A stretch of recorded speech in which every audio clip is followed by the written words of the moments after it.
வணக்கம் நண்பர்களே. இன்றைக்கி நம்ம ஐபிடி வேக்சின் எப்படி போடுறதுன்னு தான் பார்க்க போகிறோம். முதல்ல வேக்சின் போடும்போது கடையிலே சரி வேக்சினை வந்து நமக்கு ஃப்ரீஸ் பண்ணி ஐஸில் வச்சு தான் கொடுப்பாங்க. ஏன்னா இது கூலிங் இல்லைனா அந்த வேக்சின் வந்து ஒர்க் அவுட் ஆகாது, ஃபெயிலியர் ஆகிடும். ஸோ நீங்கள் வேக்சின் போடும்போது இந்த மாதிரி டிஃபன் பாக்ஸில் ஐஸ் போட்டு அதுக்குள்ளே வேக்சினை வச்சு போட்டுங்க. இந்த வேக்சின் மிக்ஸ் பண்ணதுக்கப்புறம் ஒரு 15 மினிட்ஸ் தான் ஒர்க் ஆகும். இந்த ஐபிடி வேக்சின்னா என்னென்னு பார்த்திங்கன்னா இன்ஃபெக்டியஸ் ப்ரூசல் டிசீஸ் அப்படிங்கிறதுக்கான வேக்சின். அதுதான் வந்து நம்ம ஷார்ட் ஃபார்மாக ஐபிடின்னு சொல்கிறாங்க. இதை எப்படி போடணுன்னு பார்த்துக்கிட்டிங்கன்னா அந்த ஸ்டெர்லைட் வாட்டரை பவுடரோடு மிக்ஸ் பண்ணி கண்ணில் ஒரு சொட்டு. இந்த ஐபிடி வேக்சின் வந்து 100 டோசேஜுக்கானது ஒரு பாட்டிலு. மற்றபடி லசோட்டா F1லாம் வந்து 200 டோசேஜுக்கானது ஒரு பாட்டிலு.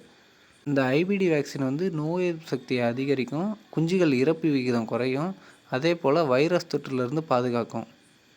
இந்த வேக்சின் 2லேருந்து 3 வாரத்துக்குள்ளே கொடுக்கணும். நான் வந்து கரெக்டாக 14வது நாள் ஸ்டார்டிங்லேயே கொடுக்குறேன்.